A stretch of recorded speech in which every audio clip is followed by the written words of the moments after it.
5년 1826일. 내가 닦아낸 배설물, 밤새 뒤척이던 몸을 돌려눕힌 횟수, 뜬 눈으로 지새운 밤들을 세어본 사람은 없다. 하지만 최정혁은 똑똑히 기억했다. 5년이나 일도 안 하고 내 돈으로 먹고 살았으면서 무슨 낯짝으로 이 집에 붙어 있어? 그가 이혼 서류를 내 얼굴에 집어 던질 때 심지어 거실 문조차 닫지 않았다. 옆집에 사는 그 소꿉친구가 들으라는 듯이 말이다. 나는 그 종이를 보며 웃었다. 그가 모르는 것이 하나 있었다. 시어머니가 3년째 되던 해 의식을 되찾았던 어느 오후 내 손을 쥐고 하셨던 그 한마디. 그 말 한마디는 12억 원의 가치가 있었다. 이야기 시작 전에 좋아요와 구독을 눌러주시면 감사하겠습니다. 자, 이제 편안한 마음으로 제 이야기에 귀 기울여 주세요.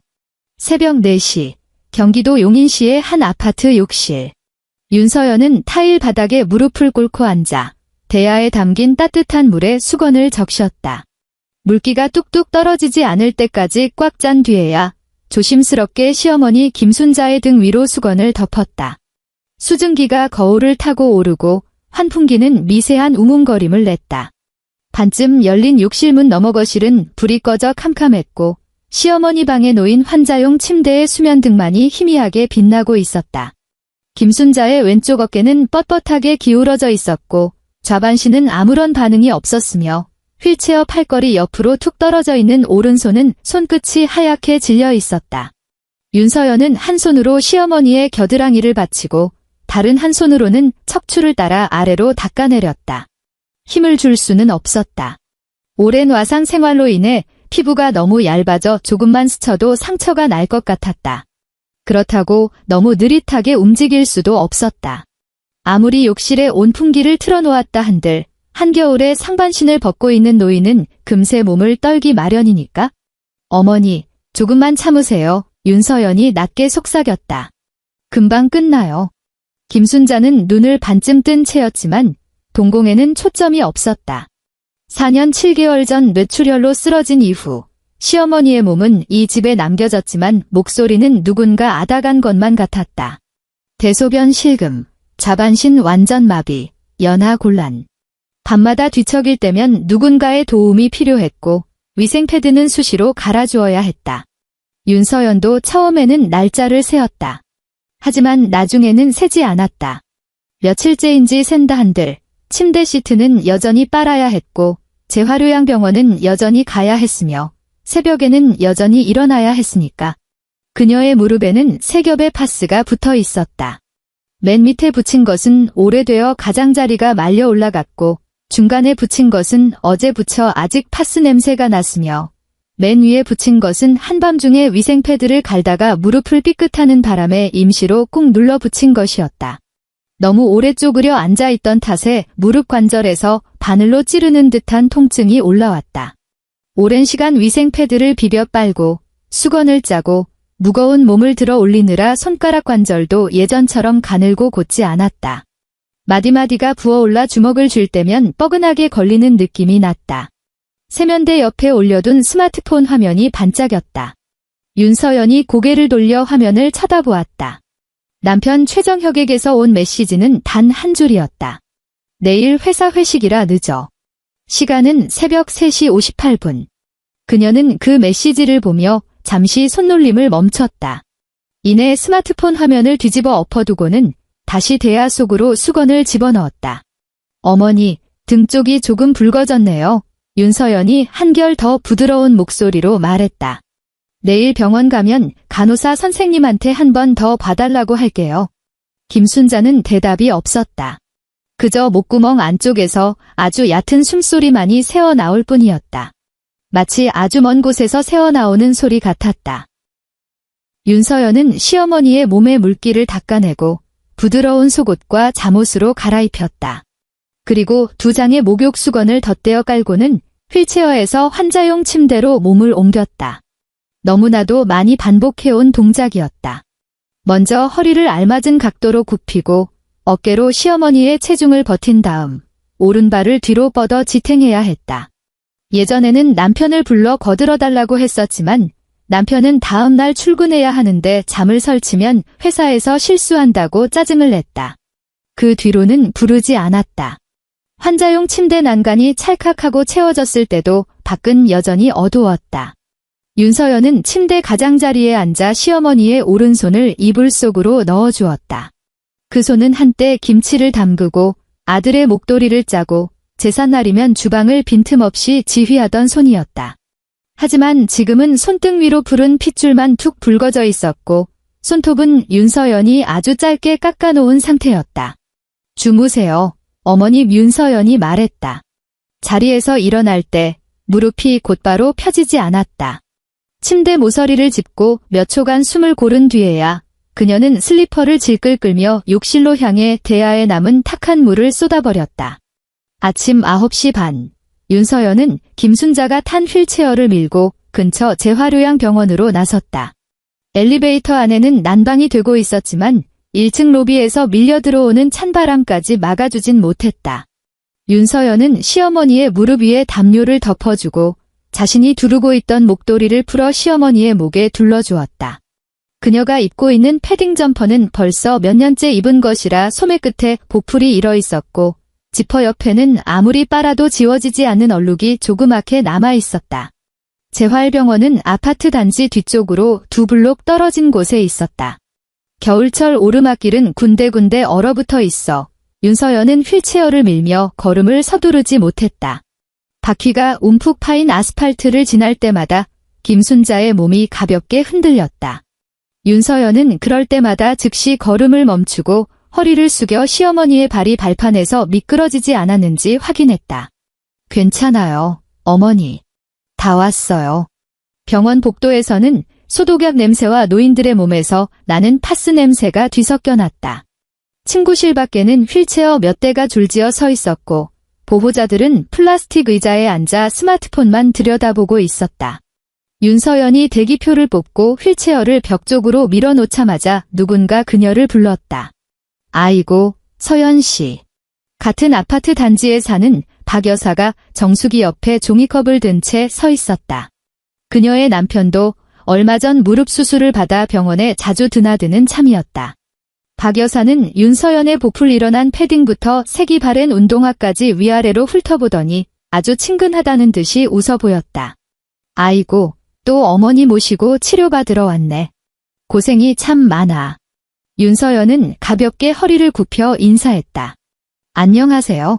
박 여사는 휠체어에 앉은 김순자를 흘긋 보더니 전혀 목소리를 낮추지 않고 말을 이었다. 그래도 정혁이가 참 효자야. 이번에 팀장 달았다며? 남자가 밖에서 돈 버는 게 보통 일인가? 서연 씨는 마음 편히 집에서 어머니만 잘 모시면 되지? 요즘 세상에 누가 벌어다 주는 돈으로 사는 게 복이야 복. 근처에 앉아있던 다른 보호자가 고개를 들어 힐끗 쳐다보고는 다시 고개를 숙였다. 윤서연은 휠체어 손잡이에 손을 얹었다. 차가운 금속의 감촉이 손끝에 닿았다. 그녀의 얼굴에는 여전히 습관적인 미소가 걸려 있었다. 네, 남편이 고생이 많죠. 여자야 뭐, 집안에 누군가 한 명은 붙어 있어야 하니까. 어머니 저러신 거, 요양병원 보내면 돈이 한두 푼드나. 집에서 모시는 게 최고지. 서연 씨가 성격이 좋으니까 버티지, 다른 사람 같았으면 벌써 도망갔어. 윤서연은 대꾸하지 않았다. 안에서 간호사가 번호를 부르고 있었고, 윤서연이 고개를 숙여 시어머니의 담요를 정리해 주려던 찰나, 김순자의 오른손 손가락이 움직이는 것을 보았다. 아주 작게, 그리고 아주 가볍게. 단순한 근육 경련이 아니었다. 약지와 새끼손가락이 먼저 조금 구부러졌다가 다시 천천히 펴지는 움직임이었다. 윤서연의 숨이 턱끝에서 멈췄다. 그녀는 재빨리 쪼그려 앉아 시어머니의 손을 쥐고 조심스럽게 물었다. 어머니, 방금 어머니가 움직이신 거예요? 김순자의 두 눈은 허공을 응시하고 있었고 입술은 미동조차 없었다. 그 손은 담요 위에 고요히 놓여 있어 마치 방금 전 아무 일도 일어나지 않았던 것 같았다. 간호사가 다시 한번 이름을 불렀다. 김순자 환자분. 윤서연은 자리에서 일어나 휠체어를 밀고 치료실로 들어갔다. 그녀는 박 여사에게 아무 말도 하지 않았고 남편에게도 당장 메시지를 보내지 않았다. 그날 침술 치료가 끝난 뒤 윤서연은 평소보다 더 세심하게 시어머니의 모자를 씌워드렸고 집으로 돌아오는 길 내내 시어머니의 오른손을 몇 번이나 내려다보았다. 손가락은 더 이상 움직이지 않았다. 하지만 윤서연은 알고 있었다. 그녀는 분명히 보았다. 그날 밤 최정혁이 집에 돌아왔을 때는 이미 밤 10시가 넘은 시간이었다. 남편 최정혁은 초인종을 누르지 않고 도어록 비밀번호를 눌렀다. 띡, 띡거리는 전자음이 2번 울리고 바깥에 차가운 공기를 몰고 그가 들어왔다. 정장 재킷은 팔에 걸쳐져 있었고 넥타이는 느슨하게 풀려 있었다. 윤서연이 방금 막 뚝배기에 데운 국밥을 식탁 위에 올려놓자 김이 모락모락 피어올랐다. 왔어, 윤서연이 말했다. 일단 밥부터 좀 먹어. 최정혁은 식탁을 힐끗 보더니 수저조차 들지 않았다. 그는 서류 가방을 소파에 툭 던져놓고 관자놀이를 꾹꾹 누르며 주저앉았다. 엄마 재활치료비 이번 달에 또 40만 원이나 초과했더라. 그가 입을 열었을 때 목소리는 딱딱하게 굳어 있었다. 좀 더 싼 병원 알아볼 수 없어? 윤서연은 국밥 그릇을 그의 앞으로 조금 밀어주었다. 이번에 전기 자극 치료를 몇 번 더 추가해서 그래? 의사 선생님이 근육 반응이 예전보다 조금 나아졌다고 하셨거든. 최정혁이 고개를 팍 들었다. 나아졌다고? 오늘 어머니 손가락이 움직였어. 윤서연은 식탁 옆에 서서 무의식적으로 앞치마 끝을 만지작거렸다. 비록 한 번뿐이었지만 내가 똑똑히 봤어. 선생님도 상태를 조금 더 지켜보자고. 벌써 5년이야. 최정혁이 말을 끊었다. 그의 목소리는 낮아졌지만 더 서늘해졌다. 의사가 좋아질 거라고 확답이라도 했어? 맨날 지켜보자. 맨날 한 번 더 해보자. 당신 혹시 엄마가 계속 저 상태로 있어야 당신이 평생 일 안 하고 놀고 먹을 수 있다고 생각하는 거 아니야? 윤서연의 손이 앞치마 끝자락에서 툭 떨어졌다. 최정혁은 그녀가 입고 있는 낡은 실내복을 보며 입꼬리를 비틀었다. 서연아, 나 혼자 주택담보대출의 생활비, 병원비까지 감당하느라 얼마나 피 말리는지 알아? 당신 예전에 제약회사 다녔었잖아. 지금 당장 계약직이라도 하나 구해서 보태면 안 돼? 어머니는 밤에도 뒤집어 드려야 해. 윤서연이 대답했다. 낮에는 병원도 모시고 가야 하고. 만약 요양보호사라도 쓰면 한 달에. 그러니까 좀 싼 병원으로 옮기라잖아. 최정혁은 스마트폰을 꺼내 메시지를 확인하며 말했다. 자꾸 우리 엄마 핑계 대지 마. 식탁 위에 놓인 국밥 그릇에서 더 이상 김이 나지 않았다. 윤서연은 그를 물끄러미 바라보다가 문득 5년 전 병원 복도의 긴 의자를 떠올렸다. 김순자가 막 수술실에서 나왔을 때 의사는 평생 간병이 필요할 것이라고 했다. 최정혁은 비상계단에서 그녀의 손을 쥐고 붉어진 눈으로 애원했다. 자신은 당장 회사를 그만둘 수 없고 집 대출금도 갚아야 하며 어머니에겐 아들인 자신뿐이라고. 서연아, 제발. 딱 3달만. 3달만 내가 고생해주면 내가 어떻게든 방법 찾아볼게. 그때 윤서연은 한일제약 임상연구부 정규직이었고 연봉 4,200만 원을 받고 있었다. 그녀의 팀장은 섣불리 퇴사하지 말고 간병인을 구해보라고 만류했다. 하지만 윤서연은 기어코 사직서를 냈다. 남편이 그녀의 무릎 앞에 엎드려 빌었기 때문이었고 시어머니가 병상에 누워 말 한마디 못했기 때문이었으며 무엇보다 그 3달이 정말로 3달일 줄 알았기 때문이었다. 안방 문이 쾅 하고 닫히는 소리에 윤서연은 회상에서 깨어났다. 최정혁은 안방으로 들어가 버렸다. 얼마 지나지 않아 문 너머로 그가 목소리를 한껏 낮춰 통화하는 소리가 들려왔다. 윤서연은 완전히 식어버린 국그릇을 들고 주방으로 갔다. 수돗물을 틀어놓은 탓에 모든 단어가 선명하게 들리진 않았지만 하나의 이름만큼은 또렷하게 귀에 꽂혔다. 수빈아, 그런 거 아니야? 조금만 더 기다려. 물줄기가 그릇바닥에 부딪히며 공허한 소리를 냈다. 윤서연이 그릇을 싱크대에 내려놓을 때 뜨거운 국물에 남아있던 기름기 때문에 손가락이 미끄러졌다. 깊은 밤, 시어머니 방에는 환자용 침대에 기계적인 불빛만 남아있었다. 윤서연은 침대 가장자리에 앉아 스마트폰에 저장된 예전 파일들을 넘겨보았다. 5년 전 사직서를 스캔해 둔 파일이 아직 클라우드에 남아 있었다. 정갈한 제목에 깍듯한 어투. 가정 간호사유로 퇴사를 신청하며 회사의 배려에 감사하고 훗날 다시 함께할 기회가 있기를 바란다는 내용이었다. 그녀는 그 화면을 한참 동안 들여다보았다. 액정 불빛이 얼굴을 비추며 눈 밑에 짙은 그늘을 더욱 선명하게 드러냈다. 환자용 침대에서 바스락거리는 소리가 났다. 윤서연은 시어머니가 가래를 뱉으려는 줄 알고 급히 스마트폰을 내려놓고 몸을 기울였다. 어머니, 어디 불편하세요? 김순자는 눈을 뜬 채 그녀를 바라보고 있었다. 예전처럼 초점 없는 눈빛이 아니었다. 시어머니의 눈동자가 천천히 굴러와 윤서연의 얼굴에 머물렀다. 입술이 파르르 떨렸다. 윤서연이 귀를 가까이 가져갔다. 뭐라고 하셨어요? 김순자의 목구멍에서 아주 얕은 바람소리 같은 것이 짜내듯 흘러나왔다. 한 글자 한 글자 온몸의 기력을 쥐어짜는 듯 끊어지는 소리였다. 미안해. 윤서연은 즉시 움직이지 못했다. 침대 난간을 짚고 있던 그녀의 손마디가 하얗게 질려갔다. 몇 초 후 그녀는 손을 뻗어 시어머니의 이마를 쓸어내리고는 이불을 조금 더 위로 끌어올려 주었다. 괜찮아요. 어머니. 그녀가 아주 조용히 말했다. 이제 주무세요. 김순자의 눈가에 물기가 조금 배어나오자 윤서연은 부드러운 면 수건으로 그것을 닦아냈다. 그녀는 울지 않았다. 그저 다시 의자에 앉아 스마트폰 화면을 꺼버렸을 뿐이다. 방 안에 어둠이 내려앉은 후에도 그녀는 가만히 앉아 시어머니의 불규칙한 숨소리를 들었다. 창밖으로 새벽 첫 청소차가 아파트 단지를 지나갈 때까지 봄은 아주 더디게 찾아왔다. 하지만 김순자의 회복 속도는 윤서연의 예상보다 빨랐다. 처음에는 오른손으로 숟가락 손잡이를 쥘 수 있게 되었다. 비록 미음의 절반을 흘렸지만 스스로 입으로 가져가려는 의지가 또렷했다. 그 다음에는 짧은 단어를 내뱉을 수 있게 되었다.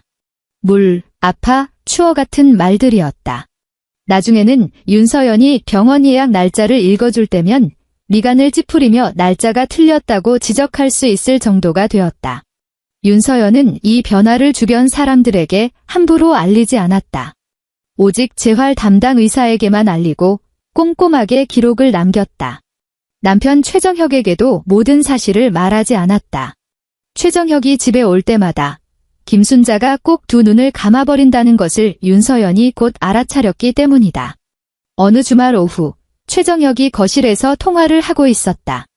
윤서연은 주방에서 쌀을 씻고 있었고 시어머니 방의 문은 반쯤 열려 있었다. 남편은 아마 어머니가 주무신다고 생각했는지 평소보다 목소리가 컸다.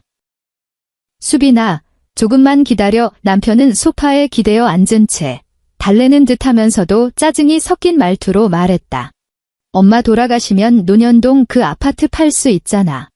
그때 전세든 월세 보증금이든 내가 다 알아서 해줄게. 쌀을 씻던 윤서연의 손이 대야 속에서 멈췄다. 방 안에서 김순자는 두 눈을 감은 채 이불 아래에서 천천히 오른손을 쥐어 주먹을 만들었다. 어찌나 세게 쥐었는지 손등의 핏줄이 툭 붉어져 올랐다. 그날 밤 윤서연이 시어머니의 몸을 닦아드릴 때 김순자가 불쑥 입을 열었다. 옷장. 윤서연이 고개를 들었다. 어머니, 입고 싶은 옷이 있으세요? 김순자가 고개를 가로저었다. 아직 발음은 뭉개져 있었다. 아래 옛날 옷장. 봉투.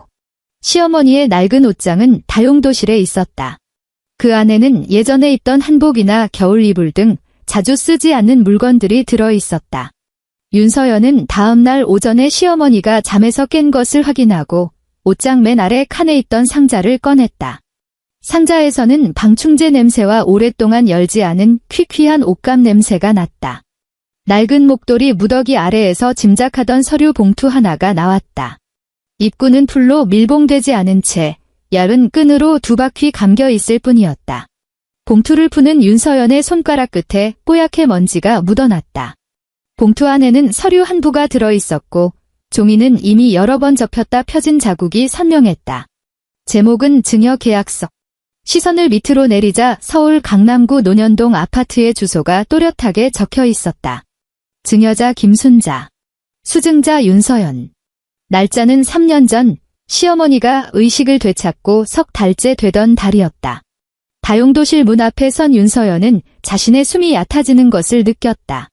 뒤로 넘기자 법무사 사무소의 직인과 함께 증여 가등기가 완료되었다는 증명서 사본이 붙어 있었다. 봉투 뒷면에는 비뚤비뚤한 글씨가 한 줄 적혀 있었다. 정혁이는 자격 없다. 서연아, 이거 가지고 살아라.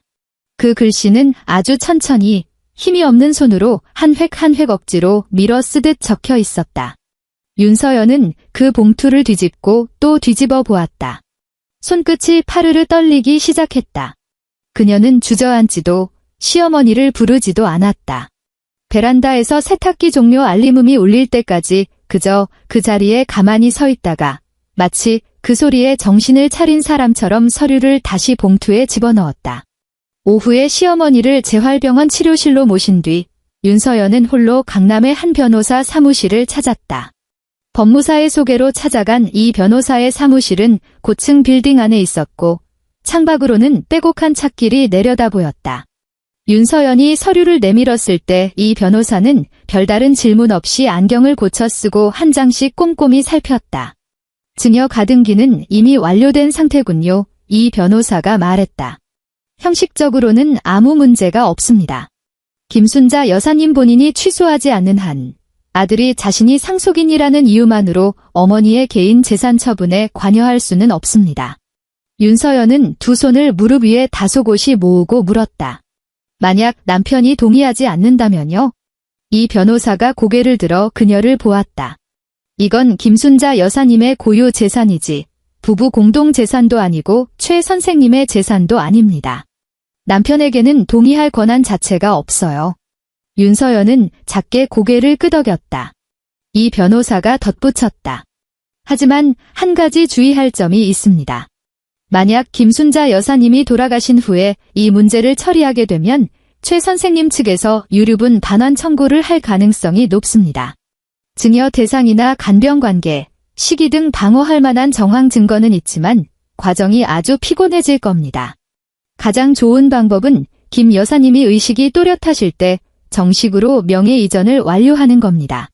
본인이 직접 출석하시거나 적법한 위임 및 공증 절차가 필요합니다. 윤서연은 그 말을 들으며 천천히 쥐고 있던 손가락을 풀었다. 어머니는 지금 말씀도 하실 수 있고 내용도 전부 이해하십니다. 그럼 서두르시는 게 좋겠군요. 이 변호사가 서류철을 덮었다.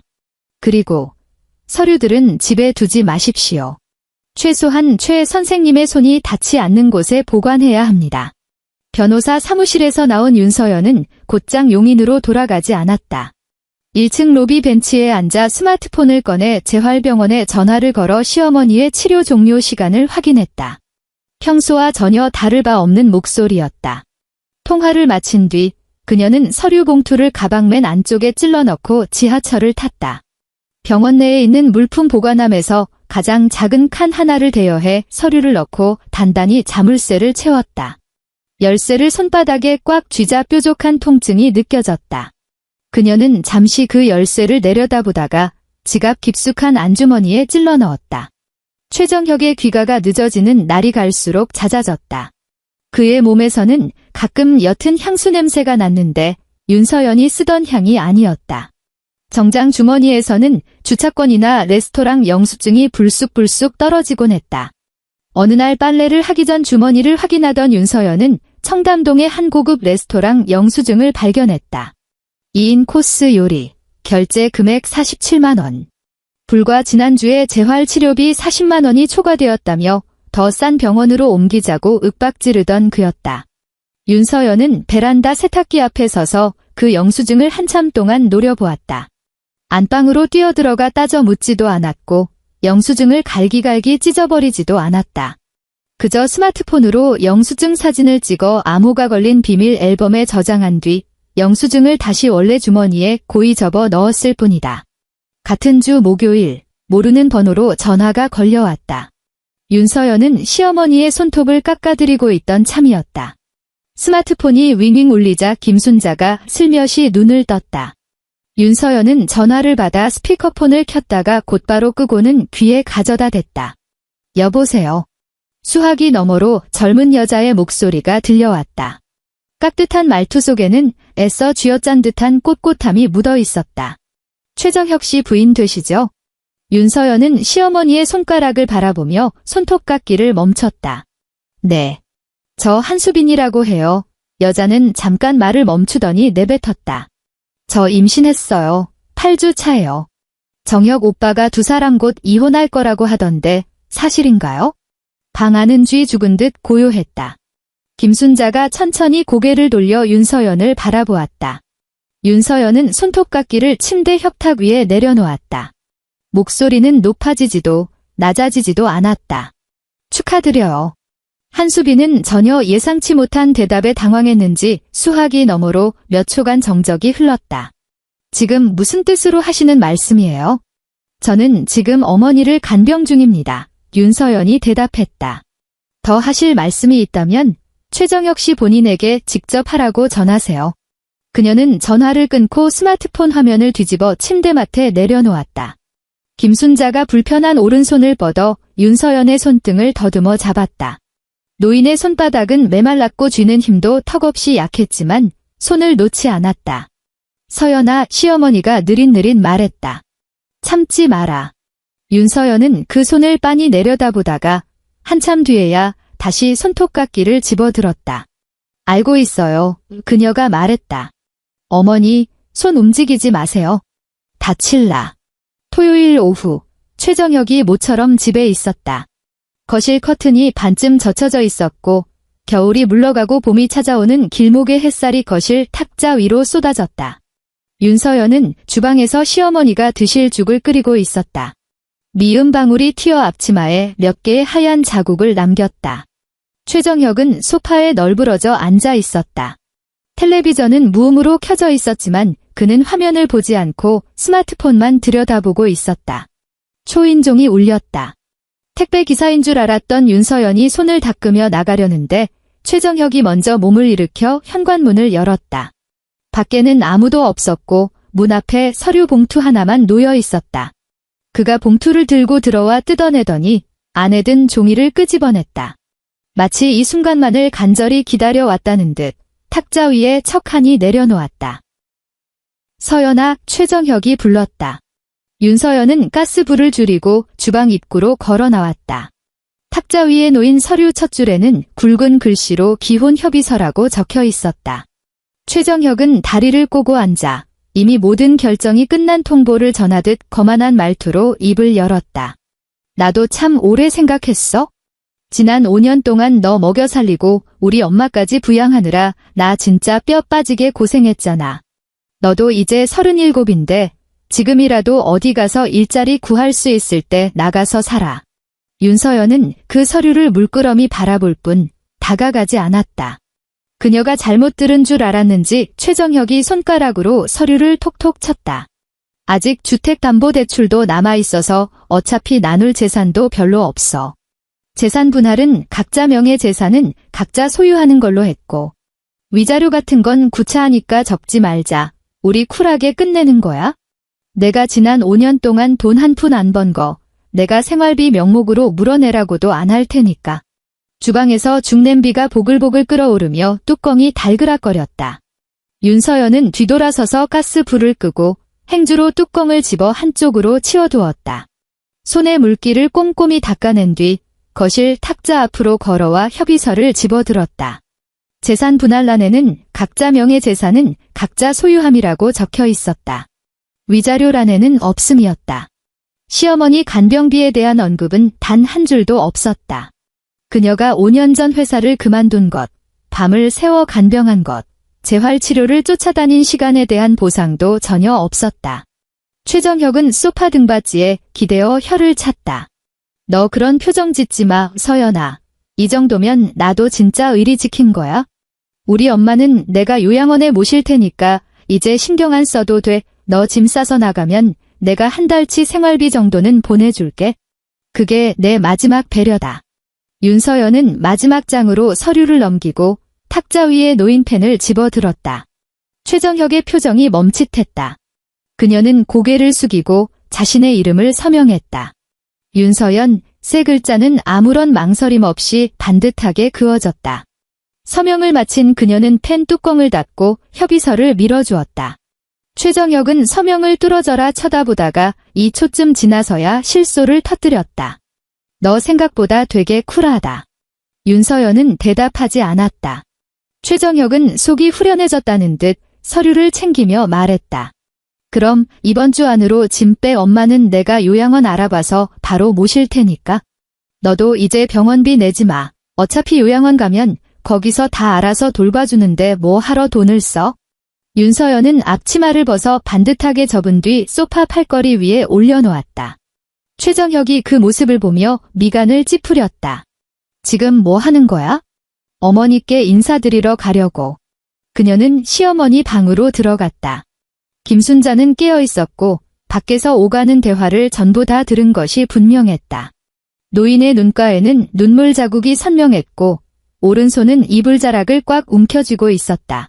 너무 세게 쥐어 손마디가 하얘질 정도였다. 윤서연은 침대 가장자리에 앉아 시어머니의 손을 살며시 쥐었다. 어머니, 저 이제 갈게요. 김순자의 입술이 달싹거리더니 갈라진 목소리가 새어나왔다. 나도 같이 가. 앞으로의 일은 걱정 마세요. 윤서연은 시어머니의 손을 이불 속으로 다시 넣어주고 가장자리를 꾹꾹 눌러 덮어주었다. 내일 제가 모시러 올게요.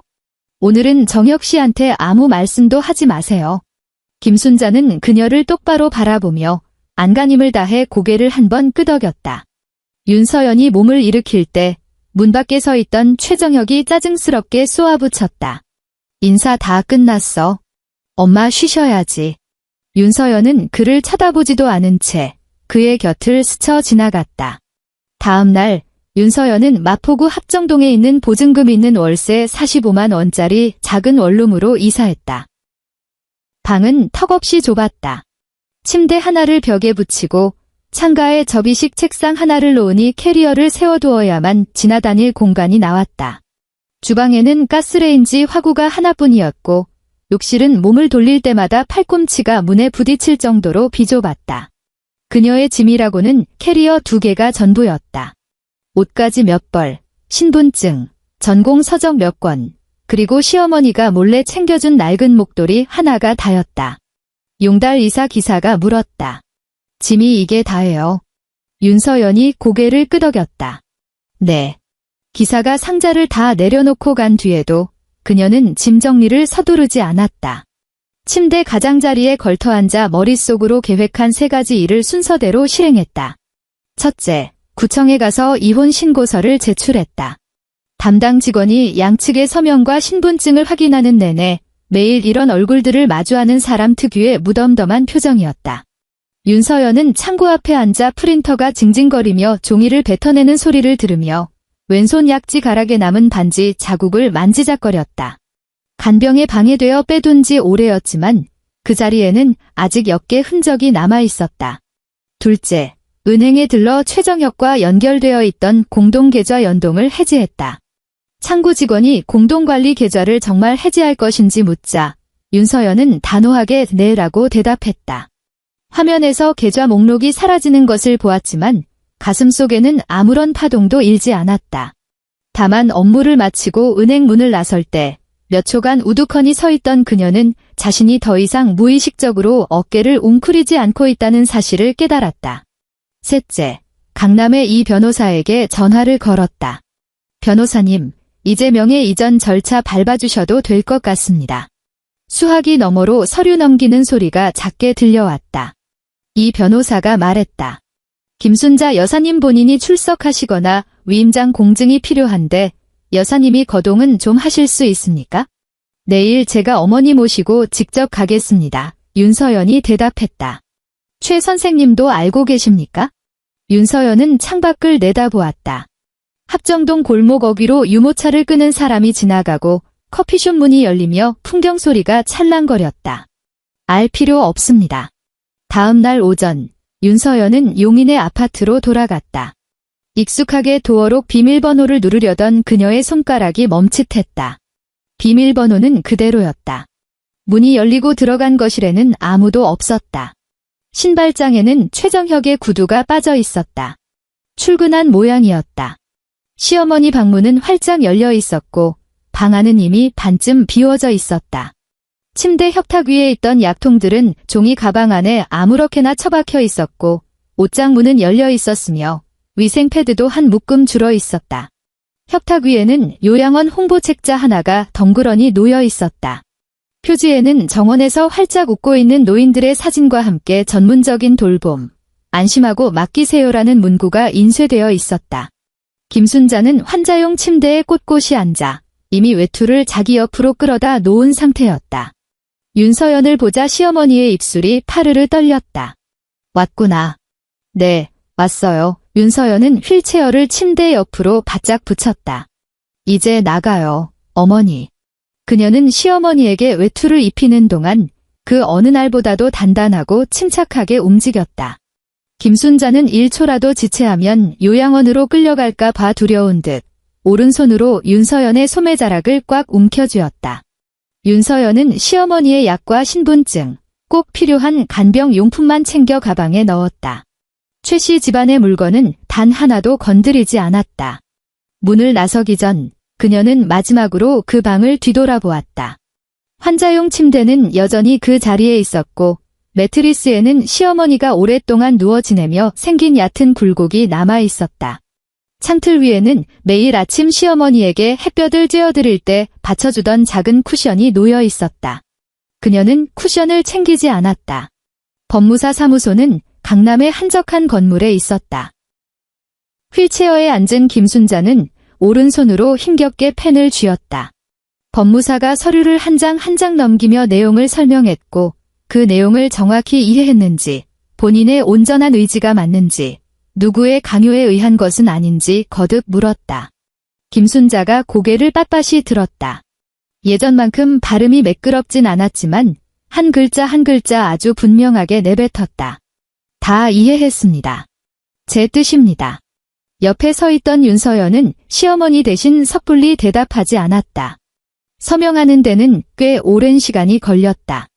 김순자의 손이 덜덜 떨렸고 이름을 쓰다 말고 2번이나 펜을 멈추었다. 윤서연은 손을 뻗어 도와주려다 이내 거두었다. 마지막 회기종이 위에 그어지고 나서야 김순자는 거친 숨을 내몰아쉬며 펜을 책상 위에 내려놓았다. 정식으로 소유권 이전 등기를 마치는 과정은 1시간 만에 뚝딱 이루어지는 동화 같은 일이 아니었다. 제출해야 할 서류, 확인해야 할 사항, 기다려야 할 행정 처리 시간 등 생략할 수 있는 것은 하나도 없었다.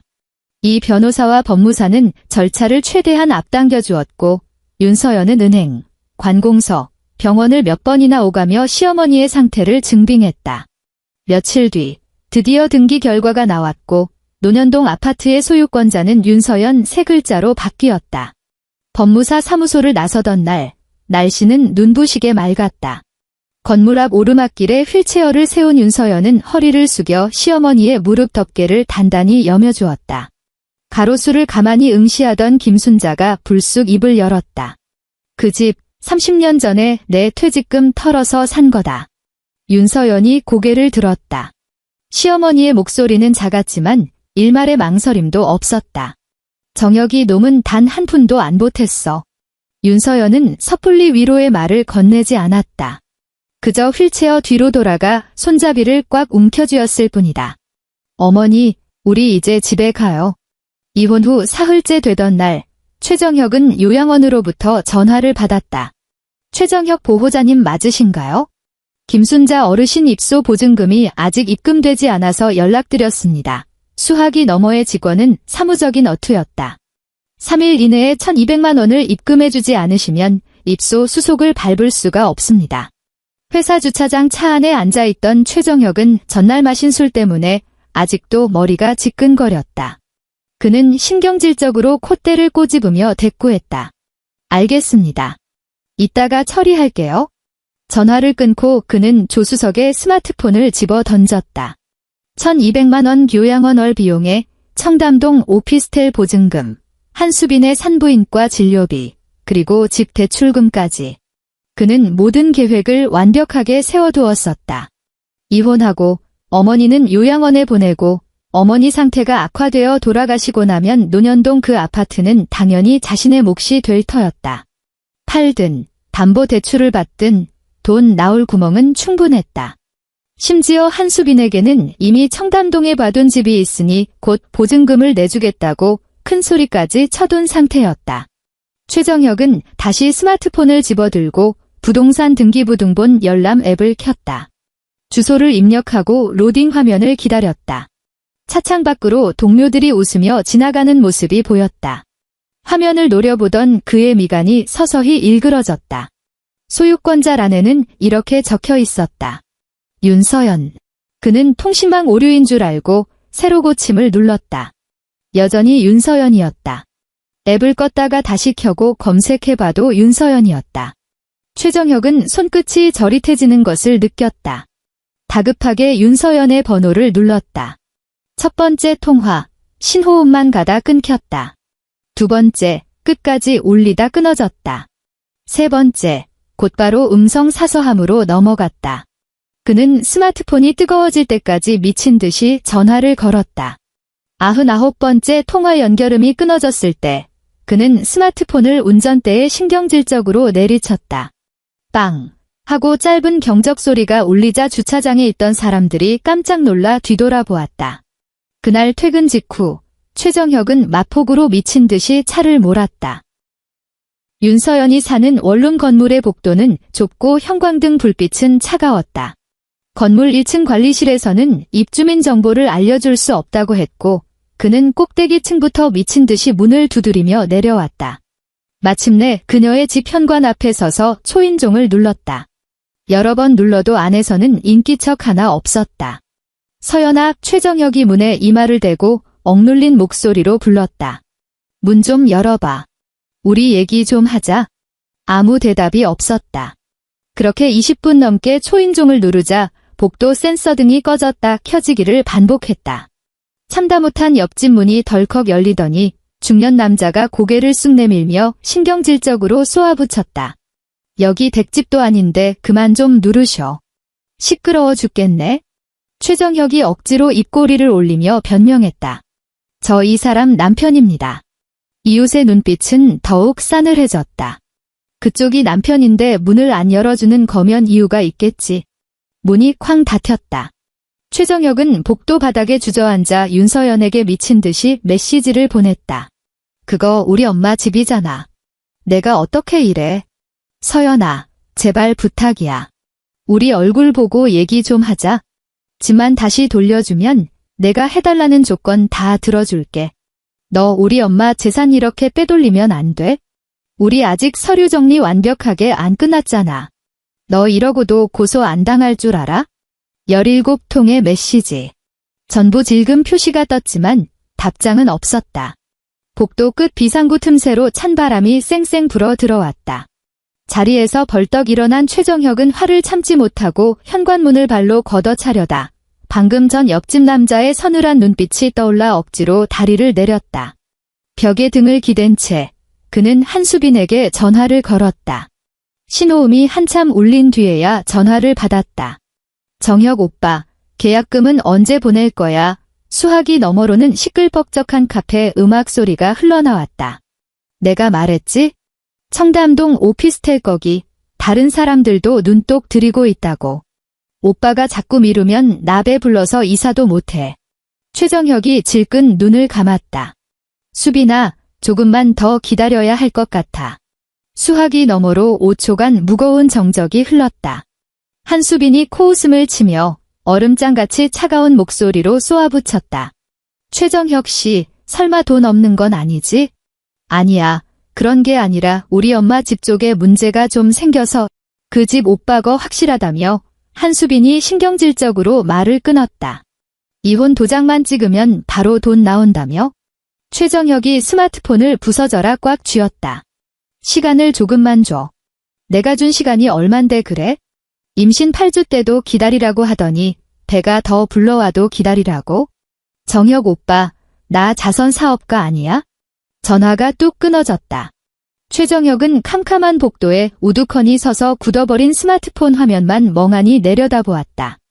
화면 속 윤서연의 프로필 사진은 5년 전 그녀가 막 사직서를 냈을 무렵 찍은 사진 그대로였다. 밝은색 셔츠를 입고 회사 로비에서 그를 기다리던 날이었다. 그녀의 손에는 마지막 인수인계 서류가 들려 있었고 얼굴에는 한없이 다정하고 따뜻한 미소가 번져 있었다. 그날 그는 그녀를 꽉 끌어안으며 3개월 뒤에는 무슨 일이 있어도 꼭 회사로 돌려보내주겠다고 맹세했었다. 그렇게 활짝 웃는 얼굴을 본 지가 너무 오래되어 기억조차 까마득했다. 다음 날 최정혁은 독이 잔뜩 오른 채 변호사 사무실을 찾았다. 그는 앞뒤 다 자르고 윤서연이 병든 노모의 정신이 오락가락하는 틈을 타 재산을 갈취한 악독한 여자라고 몰아붙였다.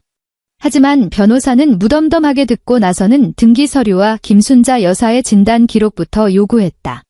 최정혁에게 진단 기록 따위가 있을 리 만무했다. 재활병원 측은 개인정보보호법을 들먹이며 본인이나 적법한 대리인에게만 내줄 수 있다고 버텼고 결국 변호사가 정식 절차를 밟아서야 간신히 일부 기록을 열람할 수 있었다. 며칠 뒤 변호사가 다시 그를 호출했다. 변호사 사무실 안은 숨막히도록 고요했다. 변호사는 책상 위에 서류를 탁탁 쳐서 정리하며 아주 건조한 어투로 입을 열었다. 최 선생님, 이번 증여는 김순자 여사님 본인의 자유의지가 명백하고 이미 등기 이전까지 완벽하게 끝난 상태입니다. 아들이라고 해서 일방적으로 이걸 취소할 권한은 없습니다. 최정혁의 안면 근육이 딱딱하게 굳었다. 우리 엄마 뇌출혈로 쓰러져서 반신불수였어요. 제대로 된 판단 능력이 있을 리가 없잖아요. 분명 윤서연 그 여자가 꼬드긴 겁니다. 변호사가 한심하다는 듯 그를 쳐다보았다. 의사 무능력을 주장하시려면 아주 명백한 증거가 필요합니다. 하지만 재활병원 진료 기록을 보면 김 여사님은 증여가 이루어진 당월에 이미 온전한 인지 능력을 회복하셨습니다. 시간, 장소, 인물관계는 물론이고 자신의 재산을 어떻게 처분하겠다는 의사까지 아주 명확하셨어요. 법무사 쪽에서도 본인 의사 확인 절차를 철저하게 거쳤고요. 그 사람은 내 엄마라고요. 최정혁이 핏대를 세우며 소리를 질렀다. 내가 하나밖에 없는 아들인데 아들이라고 해서 어머니의 재산이 자동으로 당신 것이 되는 건 아닙니다. 변호사가 서류철을 매정하게 덮었다. 최 선생님, 어머니는 아주 맑은 정신으로 결정을 내리신 겁니다. 아들인 최 선생님이 아니라 며느리를 선택하신 거라고요. 의자에 털썩 주저앉은 최정혁의 얼굴에서 핏기가 싹 가셨다. 목구멍까지 억울함이 차올랐지만 내뱉을 수 있는 말은 결국 똑같은 변명뿐이었다. 내가 아들인데 그거 우리 엄마 집인데 내 몫이 있어야 하는데. 하지만 눈이 시리도록 하얀 변호사 사무실의 형광등 불빛 아래에서 그 말들은 그저 한없이 텅 비고 옹색하게 흩어질 뿐이었다. 한 달 뒤 논현동 아파트 베란다에는 따스한 햇볕이 가득 쏟아지고 있었다. 윤서연이 작은 탁자 위에 커피잔을 내려놓자 묵직한 나무 상판과 부딪히며 달그락하는 경쾌한 소리가 났다. 아파트 내부는 완전히 새롭게 정리되어 있었다. 가장 넓은 안방은 김순자에게 내주었고 동선을 따라 벽마다 안전 손잡이를 단단하게 설치했으며 커튼도 걷기 쉬운 가벼운 재질로 싹 바꾸었다. 전문 요양보호사가 오전 4시간, 오후 2시간씩 방문하여 돌봄을 맡았고 심야 시간대에는 긴급 출동이 가능한 호출 서비스를 따로 신청해 두었다. 윤서연은 더 이상 모든 짐을 홀로 떠안고 바들바들 떨지 않았다.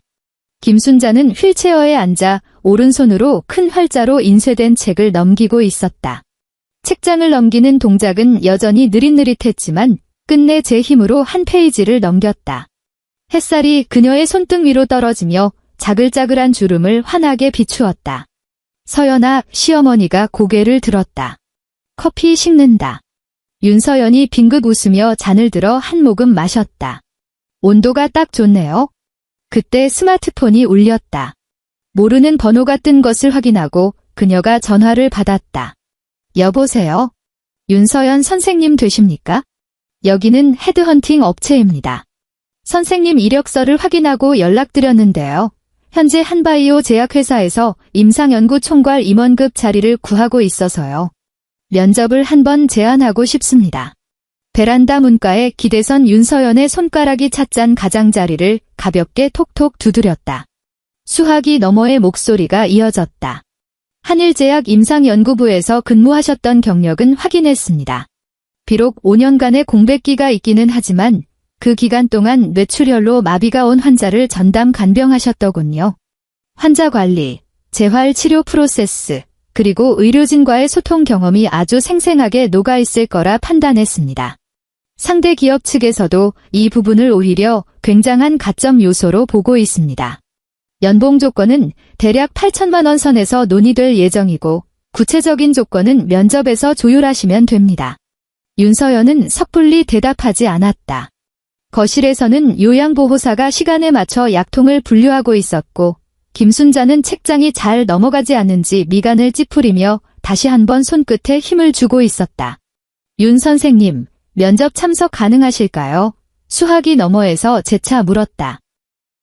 윤서연은 휠체어 쪽으로 걸어가 시어머니 대신 책장을 넘겨주는 대신 책이 흔들리지 않게 살짝 잡아주기만 했다. 김순자는 스스로 오른손을 움직여 기어코 그 페이지를 넘겼다. 가능합니다. 윤서연이 수화기에 대고 또렷하게 말했다. 시간과 장소 남겨주십시오. 반면 최정혁의 삶은 건물을 지탱하던 가장 큰 기둥이 무너져 내린 듯 속절없이 흔들리고 있었다.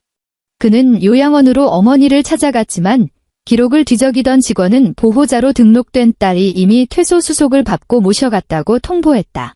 최정혁은 자신이 진짜 아들이라며 그 자리에서 길길이 날뛰었지만 직원은 로비에서 소란 피우지 말라며 정중하게 경고했다. 덧붙여 김순자 어르신 본인이 면회를 일절 거부하겠다는 의사를 명확히 밝혔다는 사실도 쐐기 박듯 일러주었다. 논현동 아파트로 찾아가 초인종을 눌러보았지만 공동 현관문조차 통과할 수 없었다. 세대주를 확인한 보안실 직원은 단호하게 말했다. 여기 등록된 입주민은 윤서연 씨와 김순자 씨 두 분뿐입니다. 입주민의 동의가 없으면 외부인은 절대 출입 불가입니다. 최정혁은 로비 한가운데 우두커니 서서 엘리베이터 문이 열리고 닫히는 것만 멍하니 바라보았다. 예전에 어머니를 모시고 이 아파트를 보러 온 적이 있었다. 그때 그는 아파트가 너무 낡았다느니 주차장이 좁다느니 불평을 늘어놓으며 나중에 싹 밀어버리고 새 아파트로 바꾸자고 입방정을 떨었었다. 그때 소파에 덩그러니 앉아있던 김순자는 아무런 대꾸도 하지 않았었다. 그런데 이제 그는 그 낡은 문짝조차 만져볼 수 없는 신세가 되었다. 한수빈은 미련 없이 흔적을 지웠다. 처음 며칠은 돈은 언제 나오느냐며 표독스럽게 문자를 보내더니 그에게 집도 보증금도 아무것도 남지 않았다는 사실을 간파한 직후 차갑게 연락을 끊어버렸다. 2주 뒤 최정혁은 SNS를 뒤지다가 그녀가 번쩍거리는 스포츠카를 모는 남자와 찍은 사진을 발견했다. 새로 산 명품 코트를 입고 아직 부르지도 않은 배에 손을 얹은 채 세상에서 가장 행복한 표정으로 웃고 있었다. 마치 단 한 번도 누구를 애타게 기다려본 적 없는 사람처럼. 회사 내에서도 수군거리는 소리가 걷잡을 수 없이 퍼져나갔다. 누가 가장 먼저 말을 옮겼는지는 알 수 없었다. 최정혁이 탕비실 근처에 얼씬거리기만 해도 사원들은 입을 다물었다. 슬그머니 머그잔을 들고 자리를 피하거나 스마트폰만 뚫어져라 쳐다봤다. 퇴근 후 자주 술잔을 기울이던 후배들마저 그를 피해 다녔다. 급기야 팀장이 그를 사무실로 호출하더니 굳은 표정으로 문을 닫았다. 말투는 정중했지만 칼날이 숨어 있었다. 정혁아, 다음 분기 승진 심사는 일단 보류하는 게 낫겠다. 최정혁이 눈을 휘둥그레 뜨며 반문했다. 팀장님, 제 업무 성과에 무슨 문제라도 있습니까? 이번 분기 제 실적이. 팀장은 그의 시선을 피하며 책상 위의 결제 서류만 뒤적거렸다. 회사에서 실적 당연히 중요하지. 근데 관리직은 조직원들의 신망도 아주 중요한 평가 요소야.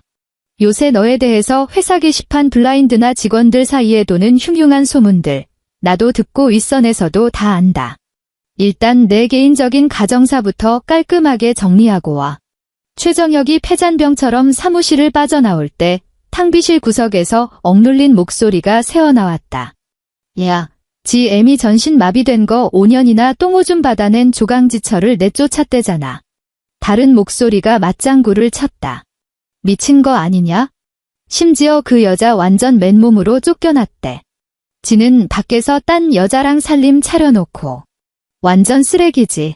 최정혁의 걸음이 그 자리에 딱 붙어버렸다. 탕비실 안의 목소리도 쥐 죽은 듯 사라졌다. 그날 깊은 밤, 최정혁은 만취 상태로 떡이 되었다. 택시기사가 예전 용인 아파트 단지 앞에 그를 팽개치듯 내려주었고 그는 비틀거리며 올라가 익숙하게 도어록 비밀번호를 눌렀다. 삐비빅, 비밀번호가 틀렸습니다라는 기계음만 차갑게 울려 퍼졌다. 아차, 번호를 바꿨었지? 이혼 후 그도 이 빈집에 처박혀 있기 싫어 밖으로만 나돌았던 터라 깜빡한 것이다. 집안에는 어머니도 없고 윤서연도 없었다. 개수대에 처박힌 설거지 안 된 컵들과 싸늘하게 식어버린 공기뿐이었다. 그는 차가운 복도 바닥에 짐승처럼 웅크리고 앉아 윤서연의 번호를 눌렀다. 이번에는 뚜루르 신호가 몇 번 가더니 덜컥 전화를 받았다. 최정혁이 용수철처럼 허리를 꼿꼿이 세웠다. 술 냄새와 찌질한 울음이 뒤섞인 목소리가 터져나왔다. 서연아. 수학이 넘어는 섬뜩하리만치 고요했다. 욕을 퍼붓지도 놀라는 기색도 없었다. 그저 사각사각 종이 넘기는 소리만이 백색 소음처럼 흐를 뿐이었다. 서연아, 내가 진짜 잘못했어. 최정혁이 굵은 눈물을 뚝뚝 흘리며 손으로 얼굴을 비벼댔다. 내가 진짜 미친놈이었어. 다 잘못했어. 제발 한 번만 용서해줘. 내가 하라는 대로 다 할게. 엄마한테도 찾아가서 무릎 꿇고 싹싹 빌게. 아파트, 그거 다 내가 해. 그러니까 제발 우리 다시 합치자. 우리 그래도 5년이나? 최정혁 윤서연이 얼음물 같은 목소리로 그의 말을 싹둑 잘랐다. 그의 숨통이 턱 막혔다. 윤서연의 목소리는 한치의 흔들림 없이 평온했다. 어머니가 의식을 찾고 처음 하신 말씀이 뭔지 알아? 최정혁이 뻐끔뻐끔 입을 벌렸지만 아무 소리도 나오지 않았다. 어머니가 나한테 하신 첫 마디는 미안하다였어. 윤서연이 또박또박 내뱉었다. 당신 어머니는 나한테 미안하다고 하셨어. 하지만 넌 지난 5년 동안 단 한 번도 나한테 그 말을 한 적이 없지? 수화기 너머로 최정혁의 거친 숨소리가 헐떡거리며 들려왔다. 그는 벼랑 끝에서 동아줄을 잡은 사람처럼 다급하게 변명을 쏟아냈다. 지금 할게. 서연아, 내가 진짜 너무 미안. 뚝, 통화가 끊어졌다. 최정혁이 미친 듯이 다시 통화 버튼을 눌렀지만 이미 착신 정지되었다는 기계음만 서늘하게 귓전을 때릴 뿐이었다. 완벽한 차단이었다. 논현동 아파트 거실, 윤서연은 스마트폰을 탁자 위에 가볍게 내려놓았다. 김순자는 안방 문 앞에 놓인 휠체어에 앉아 무릎 담요를 덮고 있었다. 방금 누구한테 온 전화였는지는 묻지 않았다. 요양보호사도 퇴근하고 가습기가 씩씩거리며 백색 소음을 뿜어내는 소리만 거실을 채우고 있었다. 서연아, 시어머니가 입을 열었다. 내일 면접 보러 갈 때 옷. 윤서연이 고개를 돌려 시어머니를 보았다. 다 준비해뒀어요. 김순자가 불편한 오른손을 들어 옷방 쪽을 가리켰다. 저 안에 회색 재킷. 내 거 이 사이즈 수선해서 내가 입고 가라. 그 회색 재킷은 윤서연도 본 적이 있었다. 김순자가 한창 젊은 시절 직장에 다닐 때 입던 옷이었다. 어깨선이 반듯하게 각 잡혀 있고 구김이 가지 않은 최고급 소재라 낡은 옷장 깊숙한 곳에 소중히 보관되어 있었다. 예전에 옷장 정리를 할 때면 시어머니는 그 옷만큼은 절대 건드리지 못하게 했다. 아주 중요한 날에만 입는 옷이라면서. 윤서연은 옷방으로 들어가 옷걸이에서 조심스럽게 재킷을 빼냈다. 비닐 덮개로 어찌나 정성스레 싸두었는지 먼지 하나 묻어나지 않았고 묵은내조차 없었다. 한 번 걸쳐보니 소매기장은 살짝 길었지만 어깨품은 마치 맞춘 것처럼 딱 맞아떨어졌다. 거실로 걸어 나온 며느리의 모습을 본 김순자가 천천히 고개를 끄덕였다. 아주 환하고 예쁘다. 윤서연은 고개를 숙여 재킷의 첫 번째 단추를 채웠다. 단추구멍이 조금 뻑뻑해 2번이나 밀어넣고서야 단추가 채워졌다.